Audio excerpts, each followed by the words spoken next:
Boa noite. Pronto, o David já nos apresentou, já disse que nós somos a Blip. Muitos de vocês devem ter a noção que a Blip é um polo de desenvolvimento do grupo PadiPower Betfair. São duas grandes casas de apostas. E nós vamos então falar um bocadinho daquilo que nós desenvolvemos lá, as tecnologias que usamos, as metodologias de desenvolvimento, como é que lidamos com a carga toda e a responsabilidade do produto com que lidamos. Vocês devem ter noção do que é um bocadinho o mundo das apostas e o volume de dados e de monetário que transaciona. Aqui um bocadinho mais do ponto de vista, como o David disse, nós estamos no back-end. Nós estamos em equipas diferentes, mas estamos dentro de uma parte que é Sportsbook Core Platforms, que já vamos explicar um bocadinho melhor o que é. Pronto, falando um bocadinho primeiro da Blip, só para vos contextualizar na história. A Blip foi fundada em 2009, março de 2009. Inicialmente foi criada tinha duas redes sociais, que era Amiguinhos e a Love Blip. Essas redes sociais nunca ganharam assim muita atração, mas entretanto, em 2010, a Blip começou a fazer parceria com a Betfair e a desenvolver algumas coisas para eles. Entretanto, foi usando estes projetos com a Betfair para subsidiar o desenvolvimento dos projetos internos da Blip, mas entretanto esta parte da Betfair foi ganhando cada vez mais dimensão e em 2011 já era o único cliente da Blip e eventualmente em fevereiro de 2012 foi mesmo adquirida pela Betfair. Depois, em 2013, a Blip foi um dos polos de desenvolvimento mais importantes no desenvolvimento da Sportsbook para a Betfair. Para quem não conhece muito isto das apostas, nós na Betfair, na PadiPower Betfair, temos dois tipos de apostas, Sportsbook e Exchange. Exchange é um tipo de apostas, inicialmente a Betfair até foi criada para suportar o Exchange, portanto antes disto ainda não tinha Sportsbook sequer, e é um sistema de apostas contra outras pessoas, ou seja, eu faço uma aposta, outra pessoa faz a aposta contrária, a casa faz o match e nós apostamos um contra o outro e a casa tira uma parte. O Sportsbook é aquilo mais normal que nós estamos habituados, que é aposta contra a casa. E, portanto, a Blip foi um dos polos de desenvolvimento para ter Sportsbook na Betfair, que neste momento tem Sportsbook e Exchange. Depois, a Betfair foi a pioneira no cash-out. O que é o cash-out? É, essencialmente, nós podermos tirar o dinheiro da nossa aposta, eventualmente recuperando algum ou conseguindo até ganhar, antes do evento ter terminado. Antes de estar resolvido, de saber o resultado, com base na odd daquele momento, conseguimos fazer cash-out e tirar um determinado montante. E embora agora quase todas as casas tenham esta funcionalidade, a Betfair foi a criadora e inventora do cash-out e a Blip teve uma parte importante no desenvolvimento do produto. Depois fomos trabalhando noutros projetos e eventualmente aconteceu o merge da PadiPower da Betfair. As duas casas de apostas juntaram-se. Começaram a vir alguns projetos da PadiPower para a Blip. E depois, eventualmente, surgiu o SCP, que é o Single Customer Platform. O Single Customer Platform foi um mega projeto de um ano, como vocês conseguem ver ali, que consistiu essencialmente em unificar as duas stacks tecnológicas da Betfair e da PadiPower. Ou seja, neste momento a Betfair e a PadiPower operam por cima da mesma tecnologia. Tanto Sportsbook como Exchange. A Blip aqui novamente teve um papel muito importante no desenvolvimento do SCP, mas o que aconteceu é, enquanto estávamos a trabalhar nisto, este ano que vocês veem aqui, features novas, quase inexistentes. Demos um ano à concorrência. Depois desse ano dado à concorrência, tivemos que sair fortes. Saímos com o Same Game Multis. O Same Game Multiples é uma feature que já existia nas outras casas, mas nós ainda assim, acabados de sair do SCP e um bocadinho com a flexibilidade que o SCP nos deu, conseguimos ser os primeiros não a ter Same Game Multiples, mas ter Same Game Multiples in play. Ou seja, no decorrer do evento, oferecer Same Game Multiples. O projeto correu melhor ainda do que estava esperado. O nosso objetivo era oferecer isto in play no Mundial e conseguimos ter isso na final da Liga dos Campeões. Foi um grande sucesso para nós. Pronto, isto são as várias áreas que nós temos na Blip. Eu e o Bruno estamos aqui em Sportsbook Backend. Portanto, estamos na parte de Sportsbook, não temos grande interação com Exchange e trabalhamos unicamente no backend naquilo que se chama Sportsbook Core Platforms. Core Platforms porquê? Porque nós suportamos toda a plataforma que oferece as operações relacionadas com Sportsbook aos clientes. Aquele cash out, o bet placement, os preços dos mercados, por aí fora. Os nossos valores. Nós, na Blip e no grupo Paddy Power Betfair, operamos sobre 5 valores base. Primeiro, fazer o melhor possível com os nossos produtos. Com as nossas capacidades, queremos criar o melhor produto que é possível, entregar a melhor experiência ao cliente, aguentar com a maior carga possível e fazer aquilo que dar 120% de nós. Para isto, nós precisamos de colaboração constante uns com os outros, dentro da equipa, entre as várias equipas que nós temos, entre aquelas áreas todas, tem que haver colaboração e comunicação constante para haver fortes relações entre as pessoas que trabalham connosco. Para que esta colaboração possa existir, tem que haver integridade. Nós acreditamos que temos que ser íntegros, temos que ser transparentes, temos que ser corretos uns com os outros para conseguir construir estas relações e voltar ao primeiro ponto e fazer aquilo que melhor sabemos fazer. Para além disso, agilidade.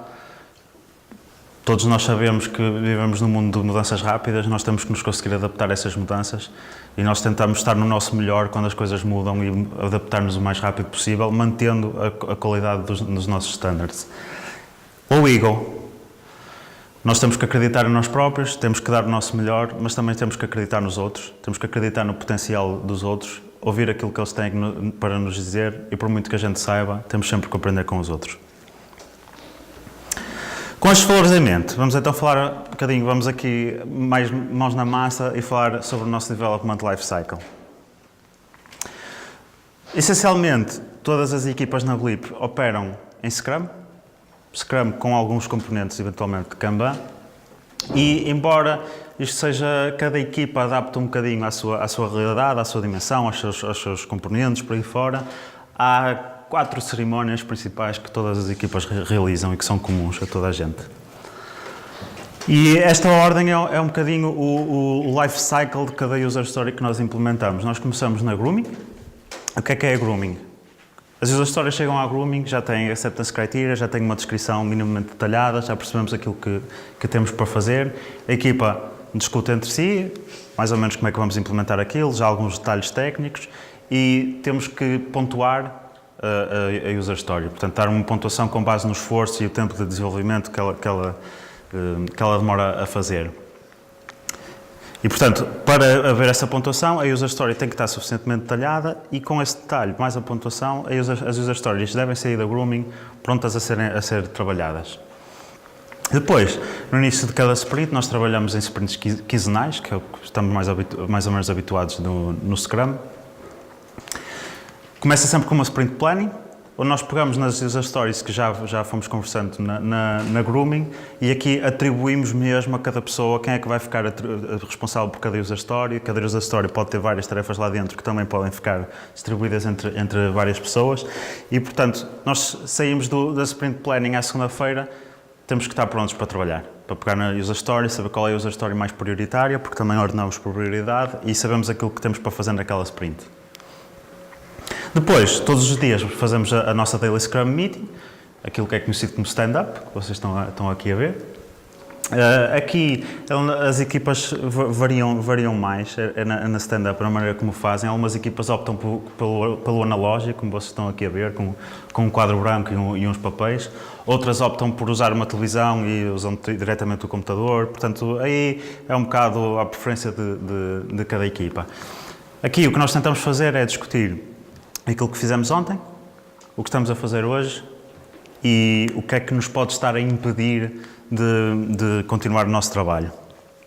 Aqui uma coisa muito importante que nós tentamos fazer é, dentro da stand-up, estar focados só nestes tópicos que eu referi. Se eventualmente surgir alguma coisa, alguma dúvida, algum problema maior que relacionado com o user story, nós fazemos uma coisa chamada parking lot, que é a seguir a stand-up e a seguir a falarmos destes temas, ok, então vamos parar e vamos conversar sobre este problema em concreto, para não estar a alargar demasiado a stand-up, e depois como a stand-up envolve toda a gente da equipa, pode haver gente que não está interessada naquele tema, e portanto para agilizar aqui um bocadinho as coisas, foi a maneira que nós encontramos de evitar poluir a stand-up, por assim dizer.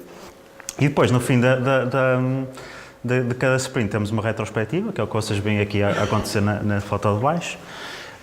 E aqui o objetivo é identificar aquilo que correu bem na sprint, identificar aquilo que correu menos bem ou que devemos melhorar, e o que deve sair daqui é, para cada ponto vermelho, por assim dizer, que nós identificamos, deve sair uma ação, uma ou mais ações. Estas ações alguém há de ficar responsável por elas, e o que devem fazer é garantir que aquele ponto vermelho que nós identificamos vai ficar resolvido, não vai voltar a acontecer, vamos tentar resolver aquilo de alguma maneira, e portanto isto é uma maneira de dar alguma utilidade concreta à retrospectiva, ou seja, não vamos só para lá falar, pronto, correu bem, correu mal, não. Temos que sair de lá com ações concretas, porque aquilo que correu bem continuar a correr bem, aquilo que correu mal deixar de correr mal.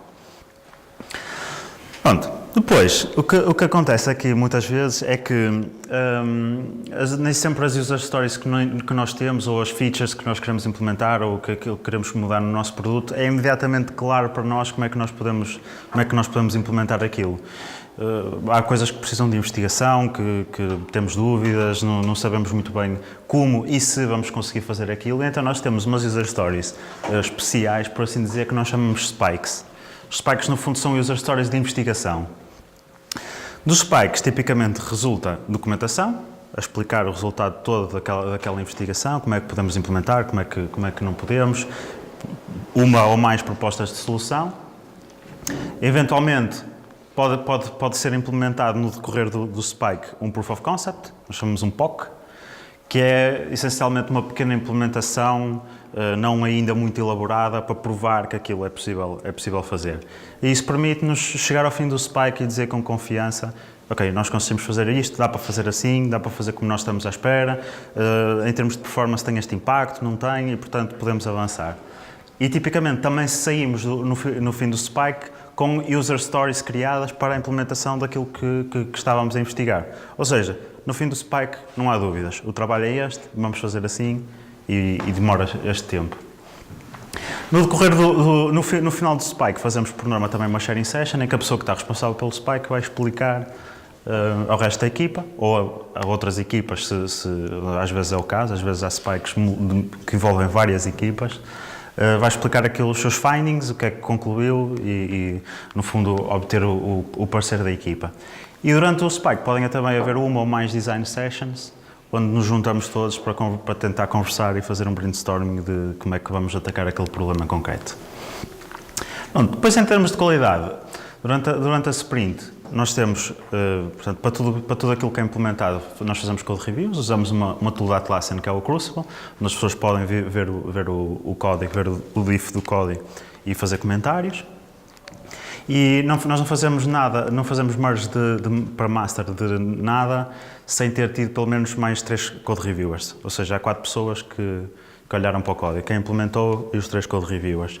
Isto é o nosso caso, tanto para a minha equipa como para a do Bruno, nós decidimos que 3 é o número ideal, mas aqui as equipas adaptam um bocado à sua dimensão, à natureza dos seus componentes, o número de reviewers que pedem para o código poder ir para master. Depois, cada user story tem sempre um peer reviewer. Qual é o objetivo do peer reviewer? Por um lado, fazer peer à pessoa que está a implementar, acompanhar, trocar ideias, ir acompanhando o desenvolvimento, dando o seu parecer. No fundo, é quase como uma segunda cabeça que, no princípio, não está a escrever código, mas está a ajudar aquela pessoa a pensar naquilo. E no fim, tanto quem implementou como o peer, sentam-se os dois, conversam sobre aquilo que é feito, estão os dois confortáveis com aquilo, então avançamos para master. E depois, User Acceptance Tests e approval dos Product Owners que vão à mão ver que, ok, do ponto de vista do utilizador, esta feature, funcionalmente, está ok. Está de acordo com aquilo que é esperado. Depois, em termos de testes, o nosso controle de qualidade por testes começa sempre nos testes unitários. Os testes unitários são quase uma parte integrante da implementação, ao ponto de o nosso código não compila sem nós termos 80% de code coverage, tanto nas instruções do código como nos branches, ou seja, se tivermos branches condicionais, eles têm que ser cobertos. E, portanto, nós quando fazemos uma compilação, 80% tem que estar covered, senão a compilação nem vai para a frente.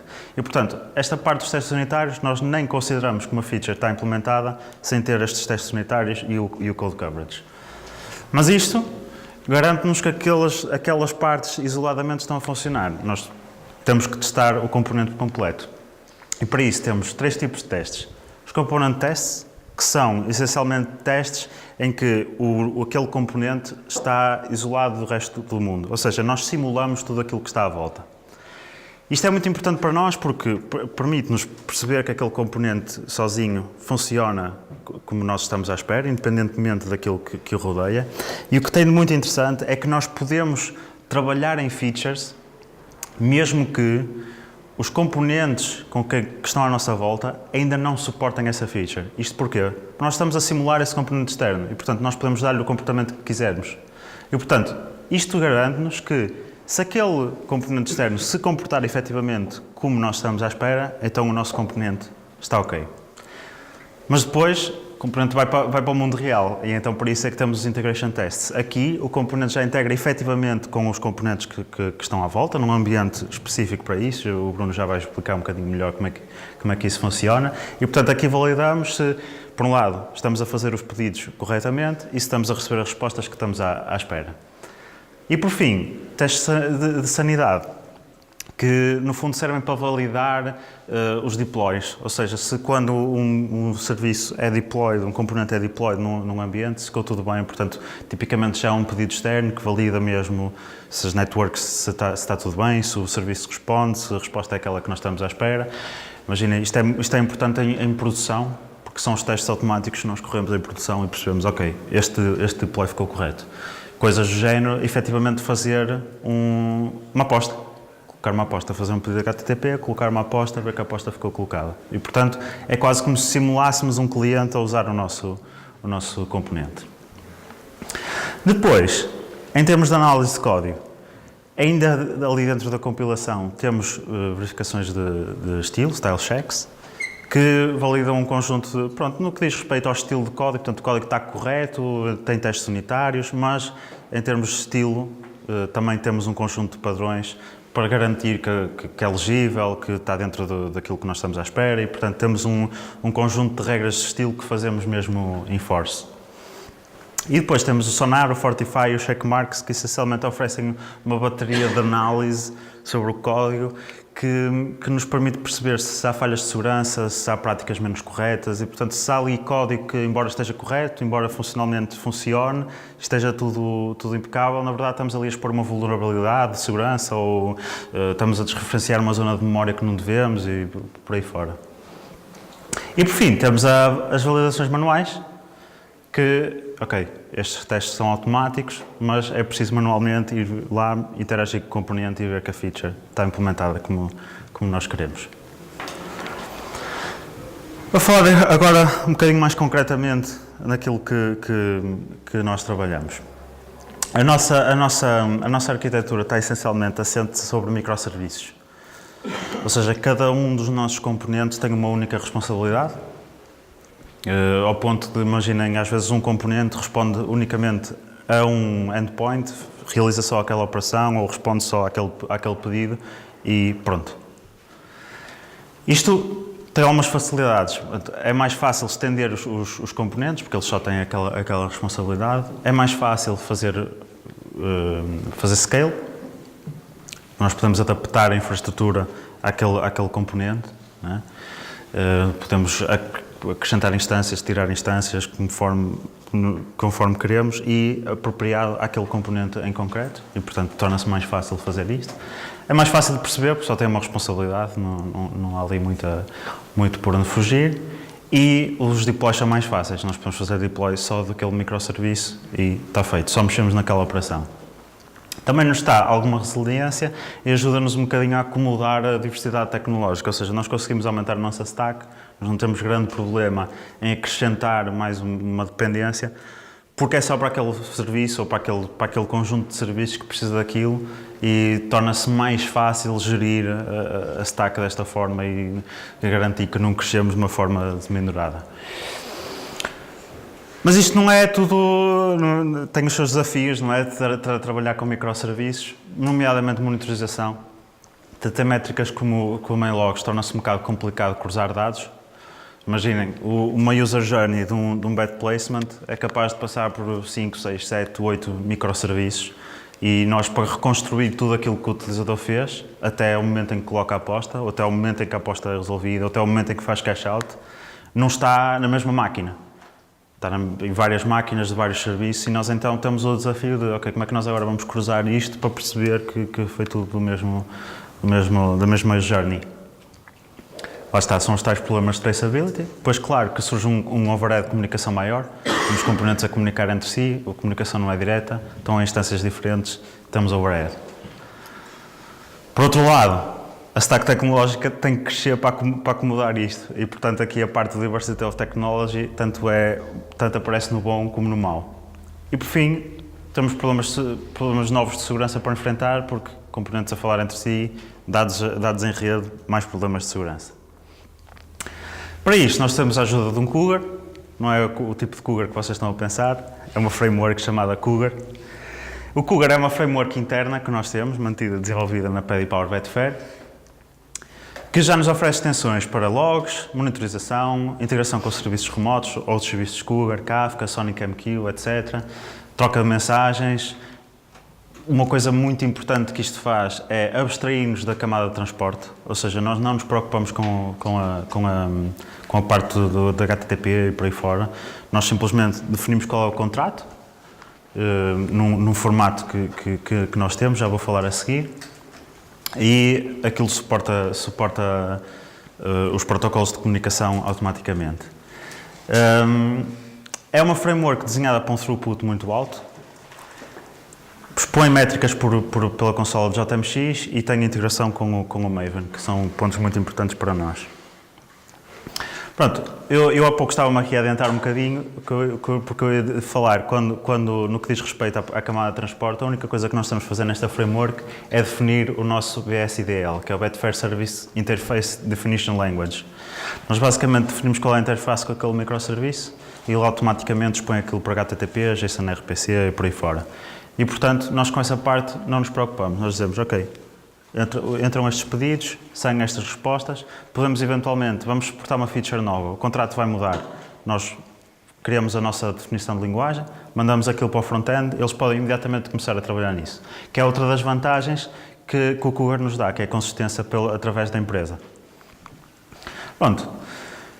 Depois, em termos de monitorização, de deployment e logging, assim, os tais desafios que nós encontrávamos nos microserviços, o Cougar também nos ajuda muito a resolver por aquilo que oferece nesta área. Também faz um enforcement de melhores práticas, patterns, é orientado a serviços e depois é desenhado e desenvolvido in-house para as nossas necessidades e, portanto, o conhecimento, o desenvolvimento e o training desta framework estão dentro de casa. Em termos de monitorização, como vocês já tinham visto há pouco, o Cougar, neste caso o Java, os nossos serviços de Java, através do Cougar, vão produzir essencialmente dois tipos de informação para fora. Consola de JMX, nos permite basicamente expor valores em tempo real e os logs.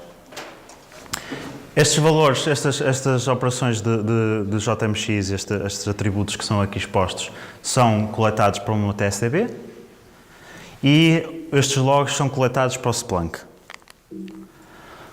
O TSDB, basicamente, o que nos faz é colecionar aqueles valores através do tempo.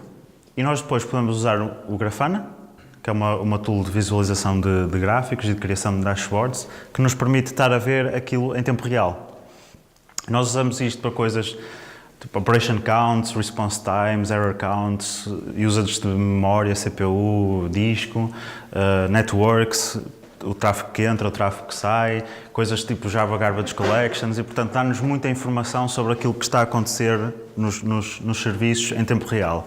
E acaba por ser uma das tools de primeira linha de suporte quando alguma coisa não está bem. Vamos ao Grafana, vamos ver como é que estão os gráficos, como é que estão as coisas e conseguimos isso em tempo real. Já os logs. Nesta arquitetura do microserviço, o que acontece é os logs estão espalhados por não sei quantas máquinas, cada máquina tem o seu serviço. É impossível, sem uma tool como o Splunk que agrega os logs, estar a retirar alguma informação dali. E, portanto, o Splunk é muito importante para nós. Primeiro porque nos permite escrever queries sobre os logs, eles têm uma linguagem de queries que nos permite fazer pesquisas ainda bastante poderosas, fazer cruzamento de dados e assim. E depois também nos permite criar reports, dashboards para visualizar os dados e, muito importante, alertas. Estes alertas acabam por ser depois uma das nossas grandes ferramentas para ser, portanto, lá está, ser alertados quando alguma coisa não está bem. Como é que nós damos suporte a isto? O Splunk, então, coleta os logs, com base nos logs pode gerar alertas que vão disparar o PagerDuty. PagerDuty é a nossa ferramenta que centraliza alertas. Basicamente, entra um alerta no PagerDuty, o PagerDuty, aquele alerta está categorizado e ele sabe que tem que alertar uma determinada rota. Uma rota tipicamente está assignada a uma equipa. Dentro dos vários membros dessa equipa, há uma pessoa que está on call, que é quem vai ser notificada deste alerta. A pessoa tem a responsabilidade de investigar e resolver o alerta, eventualmente com a ajuda do resto dos membros da equipa. Outra das ferramentas que nós temos para alertas é o Censo. Qual é a diferença entre o Censo e o Splunk? O Censo, essencialmente, é a monitorização de infraestrutura. O espaço em disco, CPU, se a máquina tem conectividade, se tem conectividade posterior, por aí fora. Portanto, tudo o que é alertas de infraestrutura, nós temos no Censo. Por fim, os ProdOps podem sempre lá chegar à mão e disparar alertas para PagerDuty porque alguma coisa não está bem, que eventualmente pode não estar a disparar alertas, alguma coisa no site não está a aparecer bem, os ProdOps identificam e disparam PagerDuty. Ou então, se souberem quem é que está on call, muitas vezes o que acontece é que acabam por saltar e ir diretamente falar com a pessoa que está on call e dizer, olha, não está a aparecer futebol no site, uma coisa assim do género. E, portanto, estas são as grandes ferramentas e o PagerDuty é que nos centraliza isto tudo para nós conseguirmos dar um suporte ativo, por assim dizer. Pronto, e agora vamos ter que fazer aqui uma pausa para eu passar a palavra ao Bruno, que vai falar um bocadinho do nosso processo de deployment.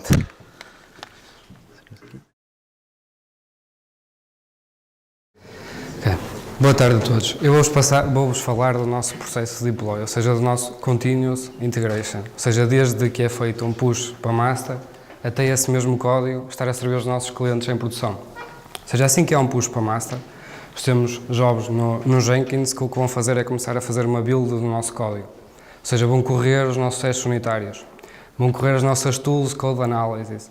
Se algum problema for detectado dentro deste espaço, nós recebemos logo um alerta, um report completo de tudo aquilo que aconteceu para nós podermos rapidamente corrigir o problema e voltar a iniciar as nossas pipelines. Se este processo correr todo bem, é gerado um artefacto, ou seja, é gerada uma versão de um artefacto do nosso código, ou seja, da nossa build, e o código é tagado com essa versão, ou seja, que nos permite ter traceability entre o artefacto que foi gerado e o código do nosso componente. Estes passos todos correndo com sucesso, é criado um Immutable Package. O que é este Immutable Package?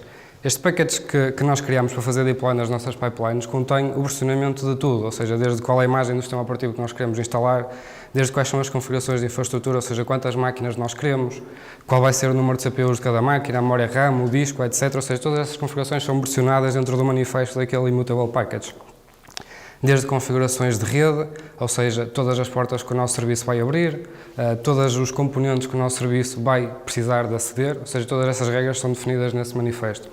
É versionada a build também, que nós vamos colocar lá, ou seja, que vai ser instalada com este package, e é versionado o cookbook.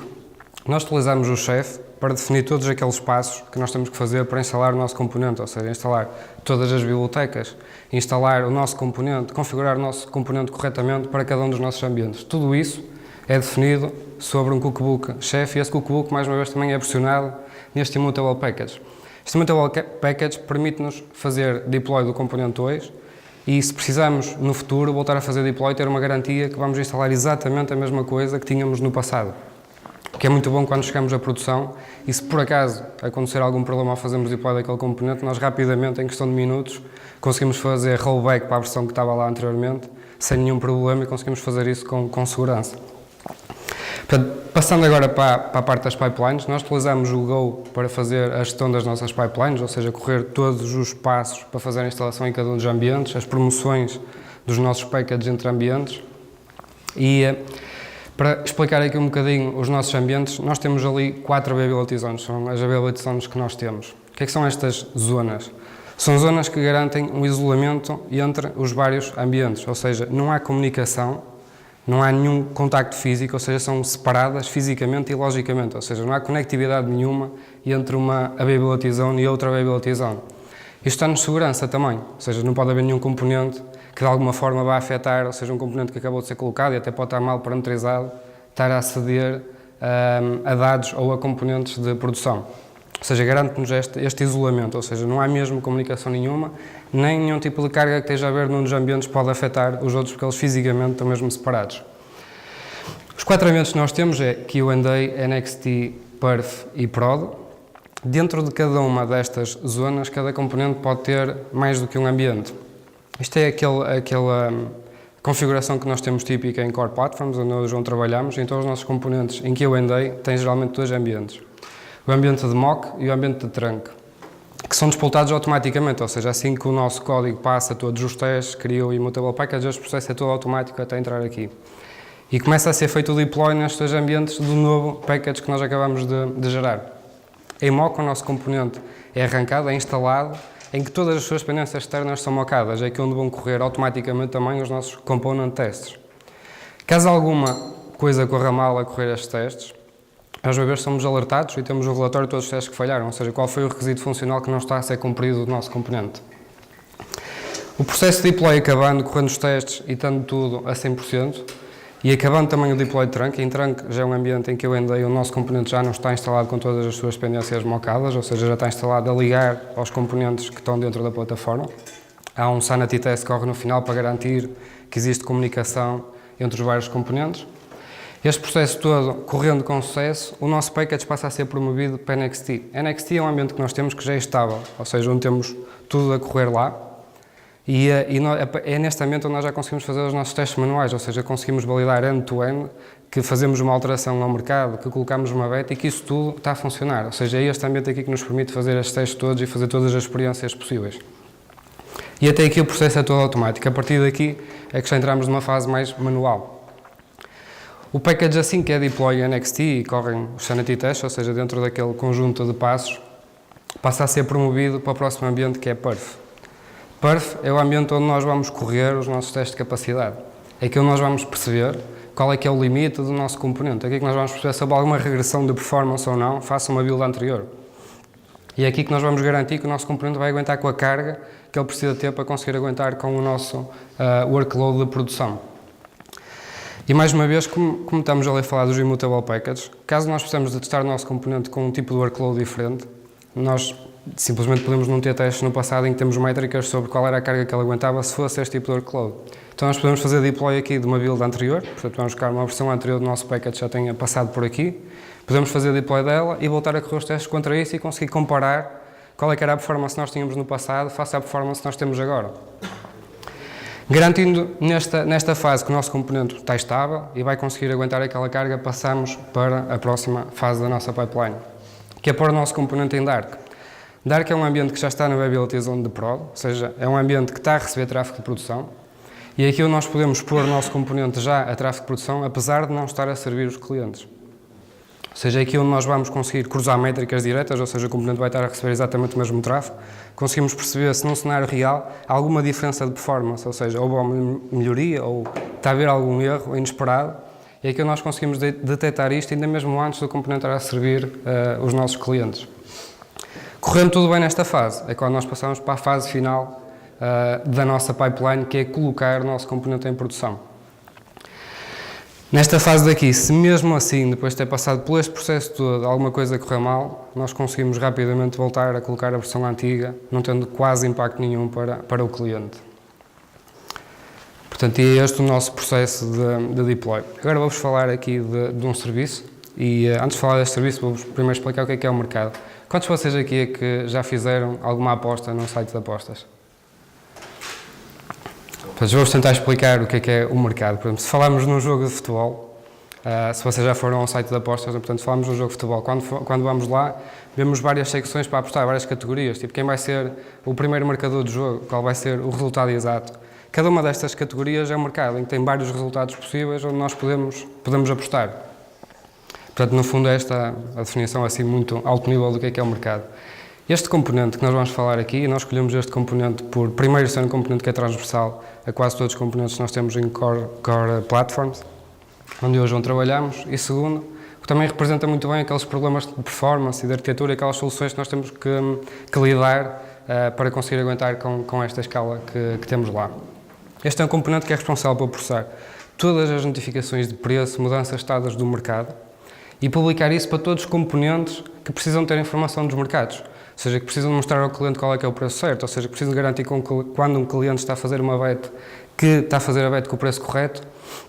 Todos esses componentes precisam ter acesso aos dados do mercado, ou seja, qual é que é o preço, se o mercado está ativo, se não está. Portanto, este componente recebe notificações de feeds, que são outros componentes que estão a receber essa informação, e vai ter que as processar.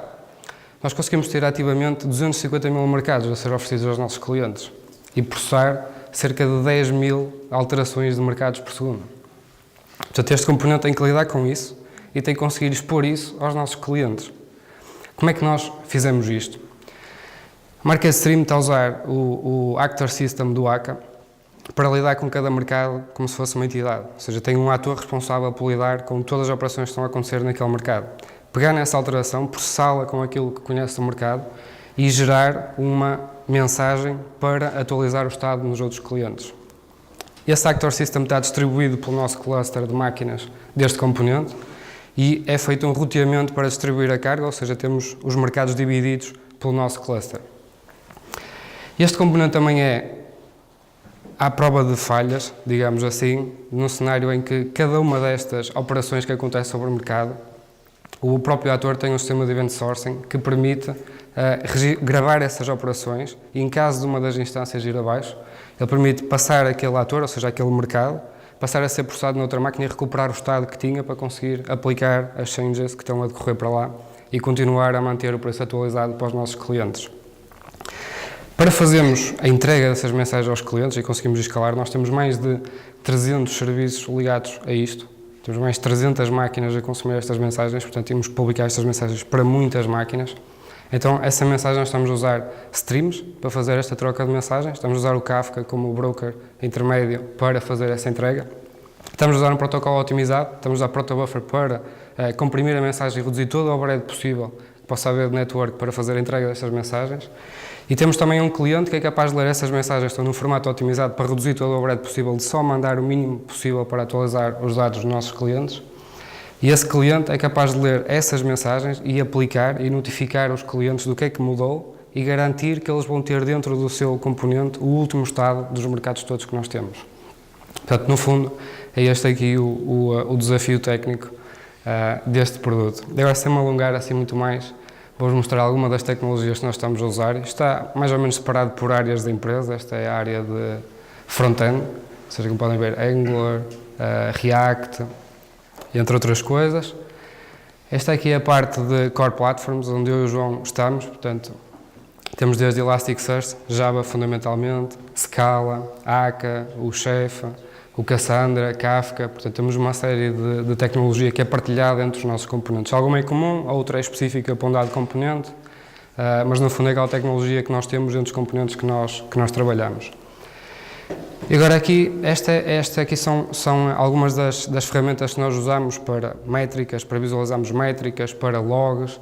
A nossa infraestrutura temos ali o OpenStack, as nossas tools de code analysis, como é o caso do Fortify, Checkmarks que o João já falou há pouco, o Splunk para alertas, o OpenTSTV, que é uma time series database onde são armazenadas as métricas dos nossos componentes todos. Portanto, e é isto. Alguma questão?